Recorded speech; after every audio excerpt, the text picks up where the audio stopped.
अब तक कुछ देर और रुका तो तू खुद भी भूल जाएगा कि कौन है, अधिराज ने सर्द लहजे में कहा और कांस्टेबल से बोला, बाहर फेंको इनको। कांस्टेबल आगे आने लगा तो चेतन ने उसे हाथ दिखा दिया। कांस्टेबल रुक गया। चेतन लड़खड़ाता हुआ खुद ही वहां से बाहर निकल गया। अब आगे। अधिराज ने कांस्टेबल को देखा और बोला, इन्हें अंदर किसने आने दिया? ये अपने आप चले आए सर, जैसे हमेशा आते हैं। इन्हें कभी कोई नहीं रोकता, यहाँ इनकी अपनी मर्जी चलती है। अधिराज ने सिर हिलाया और बोला, आईसी, पर हमेशा वाली बात अब नहीं चलेगी। आगे से कोई भी बिना मेरी सहमति के अंदर नहीं आना चाहिए। Got it? उद्धरण चिन्ह। जी साहब। जाओ अब। जी साहब, बोलकर कांस्टेबल वहां से बाहर निकल गया। अधिराज ने वापस से एक फाइल खोली और पन्ने पलटते लगा। तभी एक हौनफती हुई आवाज उसके कानों में पड़ी, ईरा। उद्धरण चिन्ह। आवाज ने अधिराज का ध्यान अपनी तरफ खींच लिया। कोई लड़की थी जो जोर से ईरा को आवाज दे रही थी। कहीं ये वही ईरा तो नहीं? बोलते हुए अधिराज अपनी जगह से खड़ा हुआ और खिड़की से बाहर देखने लगा। एक लड़की भागते हुए जा रही थी। अधिराज की आंखों में बेताबी थी, इंतजार था कि जिसकी उसे तलाश है, शायद वो चेहरा उसे आज नजर आ जाएगा। वो झट से चौकी से बाहर आया और उस दिशा में बढ़ा चला गया जहां वो लड़की गई थी। कुछ आगे जाकर चौराहे पर अधिराज रुक गया। अब वहां से 3 रास्ते अलग अलग दिशा में जाते थे। लड़की भी अधिराज की आंखों से ओझल हो चुकी थी तो उसे नहीं पता था कि अब उसे किस दिशा में जाना चाहिए। दूर से देखने पर वो एक अल्हड़ लड़की नजर आ रही थी जो अभी ही जवानी की दहलीज पर कदम रख रही थी। अपनी धुन में मगन वो दुपट्टे को लहराते हुए झूमते हुए भागे जा रही थी। उसका अल्हड़पन अधिराज को उसकी तरफ खींचने का काम कर रहा था, पर वो इस वक्त उससे बहुत दूर थी, जिस वजह से अधिराज अभी भी उसका चेहरा नहीं देख पा रहा था। जब रहा नहीं गया तो वो जल्दी से अपने केबिन से बाहर निकला और उस तरफ जाने लगा जहां अभी वो दोनों लड़कियां गई थी। अधिराज ने अपने बालों में हाथ फेरा और बोला, ये सब क्या हो रहा है? इतनी बार मिलते मिलते क्यों चूक जाता हूँ?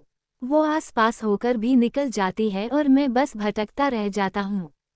तेरे भाग्य में नहीं है उससे मिलना। एक हंसती हुई आवाज उसके कानों में पड़ी तो उसने पलट कर देखा। सामने वेदांत खड़ा अंगड़ाई ले रहा था। तूने मुझे उस लड़की से नहीं मिलने दिया ना, नाम भी नहीं पूछने दिया ना। मेरी हाय लगी है तुझे, और गरीब की हाय जब लगती है ना, तो अच्छे अच्छों को नानी याद आ जाती है। तू चाहे जितना भटक ले, वो तुझे नहीं मिलने वाली। बकवास मत कर। बोलकर अधिराज जाने लगा तो वेदांत नाचते हुए बोला, अरे हर पल मेरी याद तुझे तड़पाएगी। मैं जागूंगा, नींद तुझे ना आएगी। गुनगुनाते हुए वेदांत उसे चिढ़ाने लगा। फिर बोला, वाह भाई वाह, क्या बात है, ये गाना मेरी हालत और फिर तेरी हालत को क्या खूब बता रहा है। अधिराज ने कुछ जवाब नहीं दिया। वेदांत फिर बोला, वैसे तू उससे मिलना क्यों चाहता है? गाना ही तो गाती है, ऐसा भी क्या है जो तू इतना बावरा हुआ बैठा है? मैं देखना चाहता हूँ उस चेहरे को जिसे मैंने बहुत दूर से देखा था। और देखकर क्या करेगा? ऑटोग्राफ लेगा क्या? उद्धरण चिन्ह। नहीं तो फिर क्या लेगा? उद्धरण चिन्ह। वेद, दिमाग मत खराब मत कर। अरे मैंने कहा दिमाग खराब किया? तू बता तो सही कि मिलने के बाद क्या करेगा? उद्धरण चिन्ह। किस करूंगा? अधिराज ने तंग आकर जवाब दे दिया। वेदांत बड़ा सा मुंह खोले उसे देखते हुए बोला, ओह किस? उद्धरण चिन्ह। अधिराज ने उसे अनदेखा किया और वापस से चौकी की तरफ जाने लगा। वेदांत उसके साथ साथ चलते हुए बोला, निरुस प्राणी, मैंने ये कतई नहीं सोचा था कि तू इतना लज्जाहीन हो जाएगा। अरे कुछ तो ख्याल कर अपनी इज्जत का। शट अप वेद। बोलकर अधिराज तेज कदमों से आगे निकल गया। वेदांत भी उसे और चिढ़ाता हुआ उसके साथ चला गया। शाम का वक्त। सब लोग मंदिर में आरती के लिए इकट्ठे हो चुके थे। ज्योति बेसब्री से ईरा के आने का इंतजार कर रही थी। ईरा कभी देरी नहीं करती थी लेकिन आज वो वहां आई ही नहीं थी। हे राम जी, मेरा तो दिल घबराने लगा है। रात को भी वो लेट हो गई थी। वो ठीक तो होगी ना? कहीं उसकी नागिन मामी ने उसके साथ कुछ कर तो नहीं किया होगा ना। ज्योति खुद से बातें कर ही रही थी कि तभी सपना उसके पास आते हुए बोली, पंडित जी आरती शुरू कर रहे हैं, ज्योति जल्दी चलो, बोलकर वो उसका हाथ पकड़े अंदर चली गई। आरती के खत्म होते ही वेदांत और अधिराज भी मंदिर में चले आए। आज अधिराज को भजन गाने की आवाज नहीं सुनाई दी थी, पर फिर भी वह इस उम्मीद में था कि आज उसे ईरा मिल जाएगी। मंदिर में भीड़ कम होने लगी। ज्योति सब प्रसाद बांट रही थी। वेदांत आगे से उसे आते हुए देखता जा रहा था। वो उनके पास आई तो भी वेदांत खोया हुआ उसे देखने लगा। एक बार फिर ज्योति को हंसी आ गई। उसने दोनों को प्रसाद दिया और वहां से जाने लगी। तभी अधिराज बोला, सुनिए। ज्योति रुक गई। कहिए। वो आज ईरा ने आरती नहीं गाई। ज्योति ने सुना तो उसका चेहरा फिर से उतर गया। उसने उदासी से कहा, ईरा आज नहीं आई है, कहकर वो आगे बढ़ गई। वेदांत अभी भी उसकी मुस्कुराहट और आवाज में खोया हुआ उसे ही देखे जा रहा था। हाय, कितना प्यारा मुस्कुराती है। जी करता है देखता ही रहूं। माना कि मुस्कुराना हर लड़की की अदा है, लेकिन इस अदा पर ये वेदांत फिदा हो चुका है।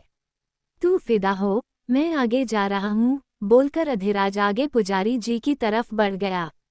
वेदांत ने उसकी बात सुनी तो थी, लेकिन कोई ध्यान नहीं दिया था। तभी किसी ने पीछे से वेदांत के कंधे पर हाथ रख दिया। वह ज्योति को देखने में इतना खोया हुआ था कि उसने पलटकर भी नहीं देखा। किसी ने इसका कंधा थपथपाया तो वेदांत बोला, मुझे तंग मत करो, आज मेरा ध्यान उसके ऊपर से कोई नहीं हटा सकता। आज मैं इस कन्या को अपनी आंखों से बिल्कुल ओझल नहीं होने दूंगा। अगले ही पल हाथ उसके कंधे पर सख्त होने लगा तो वेदांत ने हाथ को पीछे झटकते हुए कहा, राज तू छू मत मुझे। मैं जानता हूँ तू ग्रहण लगाना चाहता है मेरी खुशियों को। तू निकल भी मुझे उससे बात नहीं करने दी थी और तू आज भी यही चाहता है। लेकिन आज तो मैं इस लड़की से बात करके ही रहूंगा। और नाम अधिराज होने से तू राजा नहीं बन जाएगा जो सबके ऊपर काबू रखे। मैं अपनी मर्जी का मालिक हूँ और अगर तू धमकी देगा कि तू गाड़ी लेकर निकल जाएगा तो तू गाड़ी लेकर निकल जा। मैं पैदल आ जाऊंगा। आज मैं तेरे रोके नहीं रुकने वाला, समझा ना। बोलकर वह चुप हुआ तो एक बार फिर वह हाथ उसके कंधे पर आ गया। वेदांत ने चिढ़कर हाथ झटक कर कहा, बोला ना छू मत। आज तू मुझे लेकर नहीं जा पाएगा अधिराज के बच्चे। पाप का भागी मत बन, अपना हाथ पीछे रख, समझा ना। उसके हाथ झटकने के बाद अब उसके दोनों कंधों पर हाथ आ चुके थे। उसने गुस्से से एक हाथ पकड़ा और उसके ऊपर दांत मार दी। दांत मारते मारते भी उसकी नजरें ज्योति के पीछे ही थीं। ज्योति आगे जाकर अधिराज के बगल में खड़ी हुई तो वेदांत की नजर अधिराज के ऊपर गई। अधिराज की पीठ उसकी तरफ थी। वेदांत बोला, ये तेरे जैसा दिखने वाला आगे कौन है राज? बिल्कुल तेरी ही तरह लग रहा है। अगली ही पल अधिराज पीछे की तरफ पलटा तो वेदांत को उसका चेहरा भी दिखाई दे गया। ये तो अधिराज ही है। अगर यह खुद वहां है तो इसका हाथ यहाँ क्या कर रहा है? बोलकर उसने पलटकर देखा तो उसकी आंखें फटी की फटी रह गई। इस वक्त उसको काटो तो खून नहीं था। सामने उसे घूरता हुआ पहलवान खड़ा था। वेदांत की जुबान लड़खड़ा गई। उसने कुछ बोलने की कोशिश की लेकिन उसके गले से आवाज बाहर नहीं निकल पाई। उसने अपने हाथ में पकड़े हाथ को देखा जिसके ऊपर गहरे दांत के निशान बन चुके थे। वेदांत ने पहलवान के चेहरे को देखा तो वह गुस्से से लाल पीला होकर उसे ही खा जाने वाली नजरों से घूर रहा था। वेदांत ने थूक का घूंट गले से नीचे निगला और घबराते हुए उसे देखने लगा। उसके हाथ भी कांपने लगे थे। वो जोर से चिल्लाकर अधिराज को बुलाना चाह रहा था, लेकिन डर का माहौल ही इतना था कि उसकी आवाज बाहर ही नहीं निकल पा रही थी। चेहरा तो ऐसा हो गया था मानो सारा खून सूख चुका था। रोता हुआ चेहरा बनाकर वो हंसने की कोशिश करने लगा, लेकिन उसका हंसना सामने खड़े पहलवान को और गुस्सा दिलाने के लिए बहुत ज्यादा था। वेदांत प्यार से उसके हाथ को सहलाते हुए बोला, क्षमा करना, मैंने आपको देखा नहीं। गलती से ये दांत आपको लग गए, बुरा मत लगाएगा। अगर मैं आपको देख लेता तो कब का भाग चुका होता। बोलते हुए उसने पहलवान के हाथ पर चूम लिया। आज मैं तुम्हें कहीं भागने लायक नहीं छोड़ूंगा। तुमने मुझे बहुत परेशान कर लिया है। अब मैं तुम्हारी एक एक हड्डी तोड़कर रख दूंगा, पहलवान चिल्लाते हुए बोला और उसे कॉलर से पकड़ लिया। वेदांत का कलेजा मानो मून में आ चुका था। वेदांत ने उसकी एक बाजू की तरफ देखा, उनको देखने से ही उसकी ताकत का पता चल रहा था। वेदांत की दोनों बाजुएं मिलाकर भी उसकी एक बाजू जितनी मोटी नहीं थी। अरे बचाओ रे, कोई तो बचाओ, अधिराज मेरे भाई, कहाँ है तू? अरे जल्दी आजा, बोलते हुए झट से नीचे झुका और अपनी शर्ट छुड़ाकर वहां से जल्दी से भाग गया। रुक जा, बोलते हुए पहलवान भी उसका पीछा करने लगा। अधिराज आगे मूर्ति के पास खड़ा मूर्ति को निहारे जा रहा था। मंदिर बहुत सुंदर तरीके से सजाया गया था और मूर्तियां भी ऐसी थी मानो जीवित हों। अधिराज उन्हें देखने में खोया हुआ था और मंदिर के चारों तरफ के परिसर में भागता हुआ वेदांत बार बार उसका नाम चिल्लाए जा रहा था। अधिराज ने कुछ फूल लेकर रामसिया के चरणों में रखे और हाथ जोड़े वहीं बैठते हुए बोला, आपकी शरण में आया हूं तो खाली हाथ तो आप मुझे नहीं जाने देंगे। तो कब मिलवा रहे हैं आवाज वाली से? उद्धरण चिन्ह। तभी पंडित जी बोले, सच्चे दिल से जो मांगो मिल ही जाता है। बोलते हुए पंडित जी ने उसे तिलक लगाया तो अधिराज ने आंखें बंद करके सिर पर हाथ रख दिया। आप जो भी ढूंढ रहे हैं जल्दी मिल जाएगा। पंडित जी की बात पर अधिराज मुस्कुरा दिया और बोला, अब तो मिल ही जाना चाहिए पंडित जी, सीधे सीधे इनसे आकर जो मांगा है अब की बार नहीं टाल सकते। सही कहा, कहकर पंडित जी भी मुस्कुरा दिए। अरे अधिराज के बच्चे, मुझे भी देख ले, तू मेरा दोस्त नहीं है क्या? यहाँ मैं खुले सांड से बचकर भाग रहा हूँ और तुझे मेरी आवाज तक नहीं सुनाई दे रही है। अबे पलट जा वरना ये मुझे पलटा देगा, वेदांत ने जोर से चिल्लाया तो अधिराज ने पलट कर देखा। चलता हूँ पंडित जी, बोलकर अधिराज ने हाथ जोड़े और वहां से निकल गया। बाहर पहलवान वेदांत के पीछे भागते हुए बोला, कल से ढूंढ रहा हूँ, आज हाथ आए हो। आज नहीं छोड़ूंगा तुम्हें, आज बदला लेकर रहूंगा। अरे मैंने कुछ नहीं किया है यार, दया करो मेरे ऊपर। अधिराज, तू कब आएगा? उसने रोते रोते चिल्लाया। अधिराज मंदिर की चौखट पर खड़ा आराम से वेदांत को देखने लगा। वेदांत ने उसे आराम से खड़े देखा तो झल्लाते हुए बोला, कैसा निर्लज्ज दोस्त है तू? ये मुझे मारने के लिए भाग रहा है और तू खड़ा खड़ा देख रहा है। तुझे ये सब देखने में मजा आ रहा है क्या? उद्धरण चिन्ह। अधिराज इतराते हुए बोला, अब नाम अधिराज है तो इसका मतलब ये तो नहीं कि मैं किसी की भी मदद करता फिरूंगा। अरे कहीं का राजा थोड़ी हूँ, लोग खुद ही अपनी मदद करने की क्षमता रखते हैं। मुझे कोई हक नहीं किसी को किसी और को मारने से रोकने का। जिसका जो करने का मन होता है उन्हें करने देना चाहिए। तो मैं तो चला, बोलते हुए उसने सीढ़ियों पर बैठकर अपने जूते पहने और सीढ़ियों से नीचे उतरने लगा। वेदांत ने भी उसे देखकर झट से सीढ़ियों पर से अपने जूते उठाए और सरपट उसके पीछे भाग लिया। अधिराज आकर गाड़ी में बैठा तो वेदांत भी पैसेंजर सीट पर बैठते हुए बोला, जल्दी गाड़ी निकाल, पहलवान पीछे ही है। बोलते हुए उसने खिड़की से बाहर देखा तो पहलवान उसकी तरफ ही भागा आ रहा था। वो दिखता तो अच्छा खासा था लेकिन वजन ज्यादा होने की वजह से वेदांत से धीमा भाग पाता था।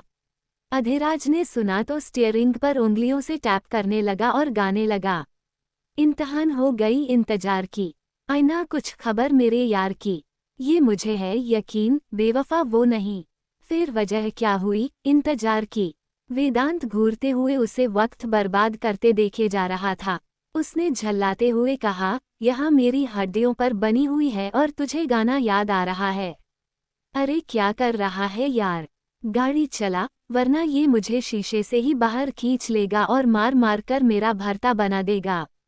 अधिराज ने रेडियो में गाने चलाए और बोला, चिल कर वेदांत, और वैसे भी नाम अधिराज है तो क्या हुआ, किसी को उसकी मंजिल तक पहुंचने से रोक थोड़ी सकता हूँ। मुझे कोई हक नहीं बनता। अब अगर पहलवान तुझ तक आना चाहता है तो मैं उसको कैसे रोक सकता हूँ? वेदांत हाथ जोड़ते हुए बोला, चल ले मेरे बाप, तेरा नाम अधिराज है तो तू सब कुछ कर सकता है, तुझे सारे हक है। अभी चल वरना कल को मैं चलने लायक नहीं रहूंगा। ये मेरा थोबड़ा बिगाड़ देगा। नहीं, अभी नहीं, अभी मेरा ड्राइव करने का मूड नहीं है। थोड़ी देर बाद चलेगे, बोलते हुए अधिराज ने सीट से सिर टिका लिया और आंखें बंद कर ली। पहलवान अब उसकी गाड़ी के बहुत करीब आ चुका था। 4 कदमों में वो पहुंचने ही वाला था। लगता है आज मेरा इस दुनिया में अंतिम दिन है, बोलते हुए वो रोनी सूरत बनाकर बस पिटने के इंतजार में बैठ गया। वो थककर हार मान ही चुका था कि अगले ही पल अधिराज ने गाड़ी के शीशे ऊपर तक चढ़ा लिए और गाड़ी चालू कर ली। पहलवान गाड़ी के बाहर आकर खड़ा हुआ तो उसी वक्त गाड़ी आगे चल दी। वेदांत ने आंखें खोलकर देखा कि पहलवान पीछे छूट रहा है, तो उसकी सांस में सांस आई।